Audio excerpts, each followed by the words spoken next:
Bos, nikmat mana lagi yang kau dustakan? Kalau makan kepiting dicampur dengan bawang begini. Oma, muantul pol nikmatnya. Apalagi kalau makan kepitingnya langsung dari tempat budidayanya. Auto semangat ngunyah ya, karena kepitingnya premium dan masih pada fresh. Konsep budidaya kepiting dengan modelan kos-kosan ini emang lagi menjamur ya bos. Tapi kalau disatuin sama restoran dan bisa langsung dimasak, baru Pak Reza nih yang mikir. Gegara konsep ini, pendapatan Pak Reza meningkat sekitar 70% loh bos. Padahal baru buka sistem ini 4 bulan lalu. Wah, tim cuan penasaran nih buat mampir ke restoran yang ada di Surabaya ini. Halo bos, sudah pada tahu kan mengenai apartemen kepiting ini? Gara-gara apartemen kepiting ini, restoranku semakin cuan bos. Penasaran? Ada di Cuan Bos.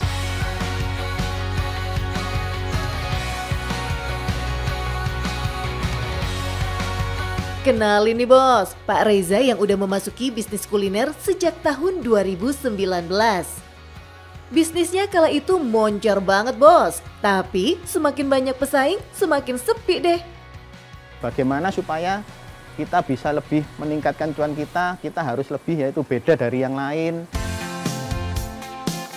Nah, Pak Reza langsung satset deh nyari konsep baru. Akhirnya pilihan jatuh dengan menggabungkan konsep budidaya kos-kosan kepiting dan restoran bos. Ada beberapa varian menu kepiting di sini, tapi yang paling jadi andalan menu caramelized butter ini bos, yang dipadu dengan bawang bercampur manis dari saus. Menu ini jadi menu yang paling banyak dipesan pengunjung. Dan buat yang gak mau makan kepiting, masih ada menu lainnya seperti ayam garang asem maupun bebek goreng. Jadi gak melulu kepiting ya bos, yang rasanya gak kalah sama menu kepiting. Berbekal ilmu dari YouTube dan banyak belajar dari pembudidaya kos-kosan kepiting, dengan yakin Pak Reza menjalankan bisnisnya. Jenis kepiting yang dibudidayakan adalah kepiting bakau ya bos, yang diambil dari habitat aslinya dan dikarantina dulu di kos-kosan kepiting milik Pak Reza. Kepiting yang sudah layak dikonsumsi baru deh dibawa ke resto dan dipelihara di kos-kosan kepiting resto. Biar konsumen yang mau makan kepiting bisa milih dan timbang langsung di tempat. Pemeliharaan kepitingnya sangat diperhatikan ya bos, mulai dari airnya, proses penempatan kepiting, dan pemberian pakannya. Berkembangnya waktu, dengan kompetitor yang ada, banyak pesaing-pesaing yang ada, semuanya berlomba-lomba buka restoran. Tapi bagaimana supaya orang itu ke resto punya experience tersendiri. Jadi ke resto bisa kita ajarkan edukasi mengenai kepiting, mengenai pemeliharaan kepiting. Seperti itu konsepnya sih. Keren gak tuh? Oh iya bos, rata-rata sekarang banyak anak muda loh yang mau belajar budidaya kepiting. Nah bos, ini bedanya kepiting hasil budidaya dengan kepiting yang ada di pasaran. Kepiting yang kita budidayakan sehat, bersih, bebas polusi, dan aman untuk ibu hamil dan menyusui. Karena kita ada filterisasi airnya. Begitu bos. Aman gak tuh bos buat anak-anak? Of course aman dong, tapi gimana ya buat kandungan kolesterol si kepiting ini? Aman gak ya? Perbedaan dari petani langsung, dari tambak bakau, hutan bakau langsung itu masih kotor. Jadi insang-insang yang di dalam kepitingnya ini masih penuh dengan lumpur. Penuh dengan lumpur hitam sekali lah. Ketika kita sudah masukkan ke crab box, kita filterisasi 3-4 hari, itu lumpurnya keluar semua. Lumpurnya keluar semua, jadi kita jamin kolesterolnya lebih rendah, bebas polusi, jadi aman untuk dikonsumsi anak kecil maupun ibu hamil dan menyusui. Auto pengen makan kepiting deh bos. For your info nih bos, kepiting memiliki kandungan protein yang cukup tinggi dan memiliki zat fosfor yang bagus untuk menjaga kesehatan tulang serta bisa mencegah anemia. Wow! Oh iya bos, kalau mau budidaya kepiting kos-kosan ini, kudu inget ya, harus selalu pastiin tertutup pintu kos-kosannya. Karena mereka ini suka jalan-jalan di malam hari, kalau keluar bisa jatuh dan pecah, jadi rugi deh bos. Harga satu ekor kepiting dengan berat 300 gram dibanderol Rp80.000 nih bos. Variasi berat kepiting yang tersedia mulai dari 200 gram sampai 1,5 kilogram. Jadi penasaran nih tim cuan sama omset resto ini? Let's say dalam sebulan ada sekitar 1.000 pengunjung yang datang ke sini dengan pembelian kepiting Rp80.000. Maka omset dalam sebulan adalah Rp80 juta. Lumayan puluhan juta masuk, tapi itu baru perkiraan ya bos, karena di bisnis kuliner banyak faktor yang bisa mempengaruhi omset. Gimana bos, punya bisnis yang berbeda dari yang lain? Seru juga kan cuannya? Jangan takut berinovasi dan membuat konsep bisnis baru ya bos. Bos, dalam membangun bisnis harus ada bedanya dan mengikuti perkembangan zaman. Yang penting cuan, bos.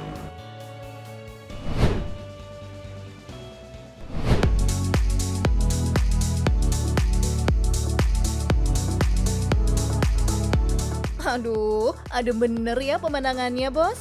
Bikin hati syahdu, buat agenda liburan melepas penat makin terlaksana. Siapa yang gak betah tinggal di desa yang syahdu kayak gini? Tengku Wisnu aja sampai mampir kemari loh bos, karena penasaran sama keindahan alam di sini. Dan tahu nggak, ini tuh bukan sembarangan desa loh. Wah, penasaran kan bos? Ini lokasinya di mana? Yuk vacation bareng tim cuan. Halo bos, selamat datang di Desa Wisata Pujo Kidul. Ini sejak ada tahun 2016 berkembang sampai saat ini. Penasaran? Tetap di cuan bos.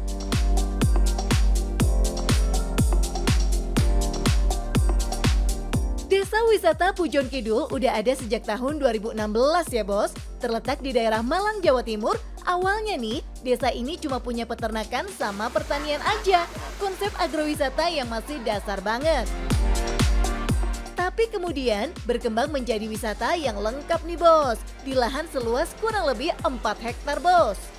Andalan dari desa ini adalah kafe yang berada di tengah-tengah sawah dan punya kebun buatan yang cantik. Pemandangan ini yang bikin orang terpukau makan di sini, apalagi bisa sambil memandang Gunung Dorowati. Kalau mau makan di sini, menu prasmanan yang disajikan banyakan makanan deso yang rumahan banget bos. Seperti terong, telur, dan masakan spesialnya di sini adalah ikan klotok yang dikasih sambal. Pokoknya pasti enak makan di sini bos. Kalau energi udah terisi, boleh nih kita cobain kegiatan seru yang ada di sini. Seperti menjelajahi kebun jeruk warga dengan menggunakan ATV bos. Lanjut nyobain naik perahu, mengelilingi kolam kecil sambil menikmati pemandangan alam sekitar. Terus cuma dengan Rp5.000 aja, kita juga bisa ngasih makan ikan dan angsa di sini juga loh bos. Dan masih banyak kegiatan seru lainnya yang bisa dijajal di sini bos. Seperti main bola air gulir. Buat emak-emak yang suka belanja kebutuhan dapurnya, bisa nih nyobain ikut memanen bawang merah di sini yang merupakan salah satu hasil pertanian warga desa. Jadi bisa memetik dan membeli langsung dari petaninya. Lumayan kan bos buat stok di rumah. Nggak cuma bawang merah ya bos, di sini ada juga apel, stroberi, dan aneka tanaman buah lainnya. Kunjungan ke UMKM pengolahan susu sapi bisa kita jajal nih. Di sini kita bisa datang dan melihat langsung sapi-sapinya serta pengolahan susunya. Salah satunya pembuatan permen susu karamel, pengunjung bisa praktek langsung bos, cara pembuatan permen susu dan menikmati hasil dari produk yang dibuatnya. Keren ya? Awalnya saya tuh Karang Taruna di desa. Nah, mulainya dari Karang Taruna, terus kita punya desa wisata, terus kita bikin olahan. Pertama bikin olahannya cuma jual susu aja. Nah dari situ tamu yang dari luar kota cari oleh-oleh, kalau susu aja kan nggak bisa, karena susu cuma tahan 6 jam. Sedangkan mereka perjalanan paling tidak 1 hari. Maka dari situ timbul ya permen susu yang dia bisa tahan sampai 1 tahun. Laku per bulan paling sepi 10 bersih. Warga di sini jadi lebih kreatif dan punya penghasilan dari jualan oleh-oleh. Hasil UMKM warga juga bisa dibeli pengunjung di toko pusat oleh-oleh ya bos. Kebantu banget kan para UMKM-nya untuk memasarkan produknya. Khususnya UMKM ya, untuk membuat sebuah produk. Memang dulu Pak Udi ada konsep satu RT satu produk gitu ya. Kalau Indonesia kan one village one product. Kalau kita memang satu RT satu produk. Memang kita dorong untuk bisa bertahan. Oh iya bos, pelaku usaha di sini bukan cuma home industry aja ya bos, ada juga para pedagang yang juga warga desa. Menurut datanya nih bos, ada sekitar 300 usaha yang bergabung baik UMKM maupun pedagang yang karyawannya banyakan dari warga desa sendiri. Jadi pas kalau dibilang dari desa untuk desa nih. Dulu kan belum ada pekerjaan, punya sebuah kelompok itu yang dianggap masyarakat itu orang nakal. Yang ada yang tatoan, ada yang pakai tinde itu kan. Akhirnya sama Pak Udi itu diajak untuk ya diajak jadi karyawan. Iya. Mantap Pol, semua diberdayakan ya. Walaupun di awal-awal agak kesulitan juga buat pendekatan keluarganya. Tapi sekarang udah kelihatan hasilnya. Cakep. Kalau awalnya nggak percaya karena belum membuktikan. Ya yakinnya kan banyak pengunjung, Mbak. Ya pengunjung akhirnya mereka dagangan laris, itu dapat Utsuberi. Itu merupakan masyarakat desa yang kaya yang investasi di sini, buka usaha di sini, Mbak. Gitu. Jadi investasi sendiri, jadi buka usaha sendiri, dan pengusaha tersebut tidak kita kenakan spesial pun untuk ke pemasukan desa, tapi mereka berkontribusi untuk menarik wisatawan, Mbak. Masyarakat di sini tidak dikenakan spesial pun, Mbak, untuk setoran ke desa. Keuntungan kita apa? Dari tiketing dan voucher itu. Gitu. 13.000 itu, yang 5.000 bisa ditukarkan di pengelola usaha, yang 8.000 masuk ke BUMDes itu, Mbak. Ini baru namanya desa wisata bos, memanfaatkan segala aspek yang ada biar bisa cuan bareng. Rata-rata pengunjungnya datang dari Pulau Jawa sendiri, Bali, sampai luar negeri loh bos. Masih betah di sini, pengen tinggal lebih lama?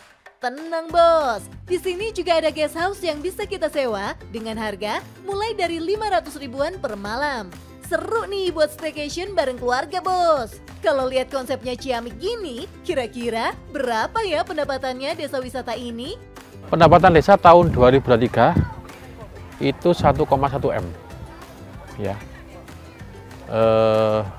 Nanti target kita 24 itu 1,3 M. Lumayan banget, puluhan juta per bulan masuk kantong bos. Keuntungan ini biasanya dipergunakan untuk kepentingan desa seperti pembenahan infrastruktur desa dan juga kesehatan masyarakat. Jauh sebelum Pak Ismail menjabat, pencetus desa wisata ini Pak Udi Safi'i yang punya latar belakang di bidang pariwisata. Berbekal pengetahuan ini, saat menjadi kepala desa kala itu, Pak Udi ingin memajukan desanya menjadi desa wisata. Tapi dampaknya wow ya bos, sekarang jadi berkelanjutan dan bisa mempengaruhi ekonomi warganya. Salut ya bos. Bos, untuk membangun desa kita harus mengajak masyarakat sekitar dan mengembangkan potensi desa yang ada. Yang penting cuan bos.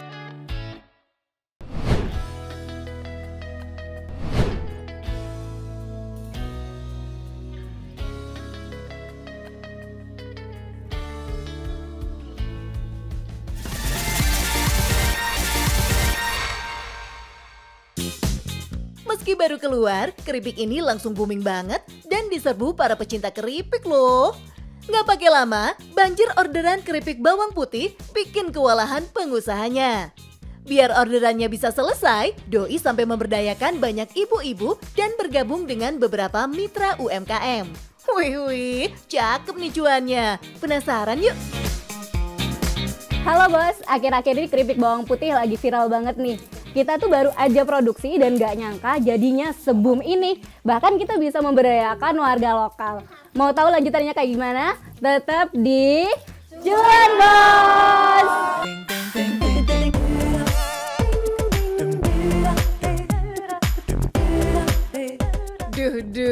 Setiap hari produksi keripik bawang putih mengucur deras ya bos. Lebih dari 1 ton kebutuhan bawang putih per hari harus disuplai nih. Nggak cuma keripik bawang aja, keripik sayur lain juga, Bos. Kebayang nggak sih? Karena kewalahan produksi sendiri, Mbak Lisa sampai kerjasama bareng mitra UMKM. Jadi untuk mitra-mitranya saat ini kita sudah sekitar 5 sampai 6 ya. Karena untuk awalnya untuk 1 sendiri itu udah nggak cukup. Jadi kita harus memberdayakan orang lebih banyak lagi gitu kan untuk memenuhi supply yang ada. Kerennya nih, Bos, untuk proses pengupasan bawang putih, Mbak Lisa melibatkan ibu-ibu warga desa, Bos, yang dikerjakan dari pagi sampai sore. Jadi, bisa sekaligus memberi manfaat ekonomi buat warga sekitar. Dari tahun kemarin, ya. Karena di sini kan kalau sudah selesai misalnya mengantarkan anak ke sekolah terus gabut gitu, terus ada dekat sini kan ada ini pabrik buat keripik bawang, terus orang-orang saya tanyain kok mau gabung gitu, terus dikerjakan bersama-sama di sini. Wow, jadi kumpulan ibu-ibu yang berfaedah nih, bukan cuma ngerumpi, tapi juga buat nambah penghasilan. Setelah bawangnya semua dikupas, baru deh bawang-bawang putih ini diantar ke pabrik keripik bawang untuk diolah. Untuk menghasilkan keripik bawang yang kriuk, prosesnya lumayan panjang ya, Bos. Dan pembuatan keripik lainnya juga nggak jauh beda. Semua bahannya kudu bersih dan melewati proses pendinginan, agar saat digoreng bisa kriuk hasilnya. Tapi emang paling laris di bawang putih ini, Bos, yang dibanderol mulai dari 69 ribuan per kemasan. Nah, itu karena kita kan udah nyoba beberapa jenis sayur-sayuran ya. Terus ngelihat bawang putih ini kira-kira bisa nggak ya kita coba jadiin keripik. Terus di trial ternyata bisa gitu. Setelah dicoba beberapa kali. Cuman memang di awal kayak ada rasa getirnya ya orang-orang kita bilang. Tapi berhubung ada beberapa trik yang dilakukan, akhirnya rasa getirnya itu udah jauh berkurang dibandingkan rasa mentahnya. Duh, triknya rahasia dapur ya, Bos. Nggak boleh semua orang tahu. Dari seluruh keripik, yang paling sulit adalah pembuatan keripik bawang merah nih, Bos. Perbandingannya, bahan mentah dan jadi bisa 10:1, Bos. Bos, ini adalah jenis bawang merah Bali yang kita pakai untuk membuat keripik bawang merah. Kenapa kita memakai jenis bawang ini? Karena yang kita butuhkan adalah bawang merah yang ukurannya besar-besar. Nah, dan saat ini kita tuh lagi kesulitan banget nih untuk memenuhi permintaan dari kalian dari banyak teman-teman. Suplai bawang merah diambil langsung dari petani, ukuran bawang merahnya pun harus yang besar-besar kayak gini, Bos, agar bisa dibelah menjadi potongan besar. Rasa keripik bawang ini pasti bikin penasaran ya, Bos? Crunchy banget loh, Bos. Bagi pecinta bawang, ini jadi camilan favorit. Tapi ingat, makannya secukupnya aja ya, karena kalau berlebihan bisa memicu masalah pada pencernaan. Tapi tenang, bawang putih juga punya khasiat buat tubuh kok. Itu karena khasiat dari bawang putihnya sendiri kayaknya ya. Bawang putih kan bagus buat hipertensi. Kebanyakan sih dari baca komen-komen dari teman-teman itu ya untuk menurunkan tekanan darah kayak gitu. Lebih ke arah situ sih. For your info nih, Bos, bawang putih banyak memiliki khasiat baik buat tubuh seperti bisa menurunkan kadar kolesterol, menurunkan kadar tekanan darah, mencegah penyakit jantung, dan sederet manfaat baik lainnya. Banyak yang menggunakan bawang putih ini bukan cuma buat camilan aja, tapi jadi obat juga. Makanya laris manis nih keripik ini. Rasa keripik bawang merah juga nggak kalah garing dan endul, Bos. Begitu juga keripik sayur lainnya yang punya rasa gurih dan manis. Nggak ketinggalan, masih ada keripik buahnya ya, Bos. Seneng ya kalau produk usaha punya manfaat buat orang lain. Untuk penjualannya, rata-rata pesanan banyak dari online ya, Bos. Sebulan itu lebih dari 15.000 piece untuk penjualannya. Harga paling rendah kita ada di keripik apel di kemasan 50 gram itu di 9.900. Terus untuk yang paling tinggi itu di mix tadi ya, keripik buah dan sayur kemasan 350 gram itu di 86.000. Komplit bos, jual keripik buah, sayur, dan bawang bos. Auto pengen ngemil ya?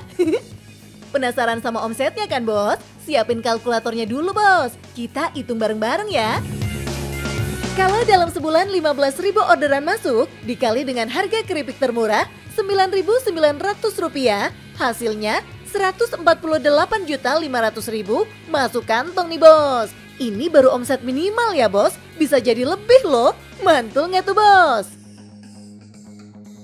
Awal memulai bisnis ini Mbak Lisa ingin fokus ke keluarganya. Makanya Mbak Lisa memilih resign dan mulai merintis bisnisnya. Bahkan sang suami akhirnya ikut resign demi membantu Mbak Lisa menjalankan bisnisnya. Soalnya kan baru nikah terus punya anak, jadi anak itu nggak ada yang jaga. Nah daripada kerja di luar, makanya resign aja lah. Terus kita mencoba jualan oleh-oleh khas Malang, kita jual secara online gitu. Malah laris manis ya bos bisnisnya? Gimana nggak laris kalau basicnya Mbak Lisa ini adalah seorang digital marketing. Makanya konten-konten buatannya FYP terus bos. Salut deh, rezeki emang nggak ada yang tahu ya bos. Bos, kalau mau bisnis yang penting berani dulu. Do our best and let Allah do the rest. Yang penting cuan bos.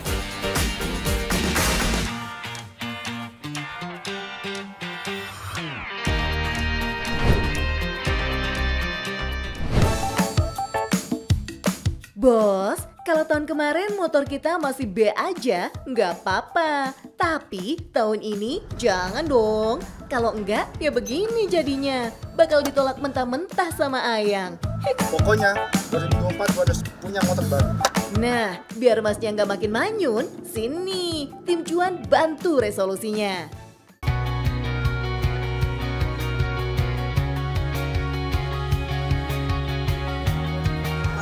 Ini dia tempat yang gue cari. Oh, di sini ternyata. Yuhu, ini dia solusi bikin motor jadi keren, bikin pangling. Kita custom aja motornya, biar nggak kalah sama David Noah. Langsung aja yuk, kita kulik bisnis mas kembaran Dimas Beck ini. Halo bos, pengen lihat perjalanan bisnis street art custom selama lebih dari 10 tahun? Tetap di Cuan Bos.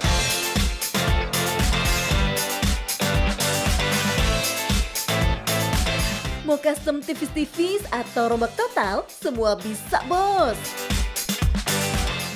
Tapi kalau mau custom aksesorisnya aja, kayak knalpot, headlamp, dan tangki doang, juga hayu. Nggak cuma motor perjuangan buat kuliah atau kerja, sampai motor-motor gede, sikat semua. Dijamin cakep buat touring bareng Ayang.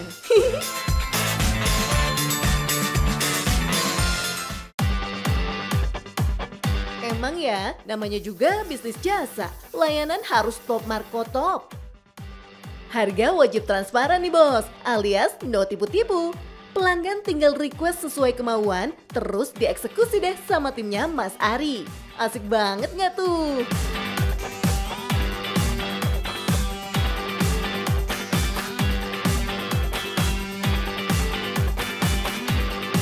Harga juga nggak bikin pusing bos. Mulai dari 30 jutaan, motor udah bisa full rombak jadi makin cakep. Mantep kan? Perbedaannya itu ada di durasi waktu. Kalau yang modif tipis-tipis tentu bisa ditinggal atau ditungguin. Kalau yang modifikasi yang kayak sekarang gue naikin ini bisa dibilang ini tebel nih. Ini hitungannya bulan. Dan ini bisa pengerjaan 3 bulan, terus di belakang juga ada beberapa bisa 3 bulan, bahkan ada kadang saking konsepnya detail bisa setahun. Kelihatannya sih emang tinggal ganti-ganti doang ya. Tapi ini aslinya susah loh bos, butuh keahlian tinggi saat proses pengerjaannya. Risiko pemasangan atau desain nggak pas bisa aja terjadi. Apalagi kalau masangnya ngawur, nggak pakai skill, bisa berantakan bos hasilnya. Makanya, Mas Ari nggak mau asal-asalan rekrut karyawannya. Minimal ada pengalaman di bidang otomotif lah. Oh Oh iya bos, karena sekarang lagi musim motor matic nih, Mas Ari juga nggak mau pilih kasih. Doi, buka deh bengkel khusus motor matic. Yes, di bengkelnya yang satu ini, Mas Ari menyediakan jasa tuning, dyno test, upgrade CVT, sampai promo cat velg cuman 195.000 sampai akhir Januari bos. Wih, kudu buru-buru ke sana nih, biar motor kita kece kayak motor Mas yang satu ini.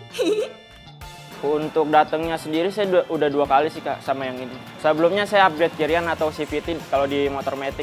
Kalau sekarang lagi cat PLK sih. Kalau untuk saya sendiri sih warnanya udah masuk ke konsep yang saya pikirkan ya Kak. Kalau untuk rekomen ke teman saya ntar pasti saya rekomen ke sini sih.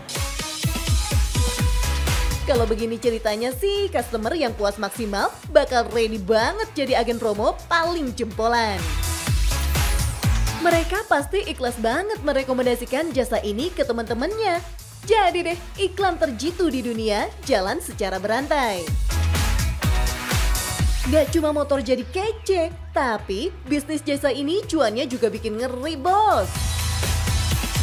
Gimana enggak, begitu buka dan promo jor-joran, Mas Ari langsung kebanjiran pelanggan. Ternyata ada banyak orang yang pengen motornya disulap jadi lebih keren. Maknyus nggak tuh? Di bawah 5,6 miliar per tahun. Alhasil, dengan modal skill dan pengalaman di bidang otomotif, bisnis Mas Ari langsung balik modal berkali lipat bos. Giling! Permintaan custom pun datang dari mana-mana nih. Gak cuma warga Jabodetabek aja bos, warga luar Jawa pun pada nyanduk banget pakai jasanya Mas Ari ini. Cucok lah pokoknya. Papua, Medan, Aceh sering. Beberapa customer mau saya yang turun langsung. Misalnya atau mau ketemu saya langsung itu sampai dikirimin tiket, harus keluar pulau bahkan. Dia pengen ketemu aja gitu. Ada orang masukin ke sini ya mungkin karena dia lihat konten saya, dia mungkin mengidolakan saya untuk diskusi lebih lanjut langsung dengan saya. Jadi kadang-kadang ya suka kayak gitu. Wih, endul ya mas, hitung-hitung jalan-jalan gratis nih. Tapi mas, emang ide dari mana sih punya bisnis otomotif kayak begini?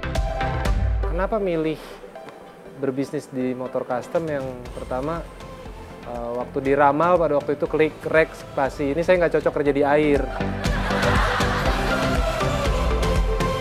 Jadinya kerjanya di besi gitu kan. Dan memang hobi juga sih. Jadi sejak SMP kelas 2 saya sendiri udah main motor. Dari motor-motor itu doyan ngulik lah. Tapi bos, kesuksesan gak datang secara instan, butuh perjuangan dan pengorbanan. Bahkan di awal pun, Mas Ari udah ngerasain getirnya bangun usaha di lokasi yang seadanya dengan orderan yang masih minim. Waktu dulu kecil, ukurannya tuh 3,5 meter kali 5. Kayak los sih, bukan kayak bengkel sebenarnya, tau kan yang counter pulsa. Nah kayak gitu dulu. Itu proyeknya sedikit lah waktu itu, paling sebulan 1-2 motor. Ilmu bisnis ini ia kumpulin satu-satu sembari jalanin bisnisnya bos. Jadi nggak sulapan semalam jadi ya, panjang prosesnya. Tapi sekarang sih tinggal panen hasilnya aja ya mas. Nah bos, kalau mau modif atau custom motor ada tipsnya nih. Tips yang pertama adalah prepare konsep yang matang dulu. Kalau konsepnya matang, budgetnya bisa disesuaikan. Nah, tips yang kedua adalah prepare budget sesuai dengan konsep. Jangan dikurang-kurangin atau jangan di-under-underin supaya kualitasnya tetap terjaga. Dan yang terakhir, nyari budgetnya harus yang benar, jangan pakai pinjol. Yang penting cuan, bos.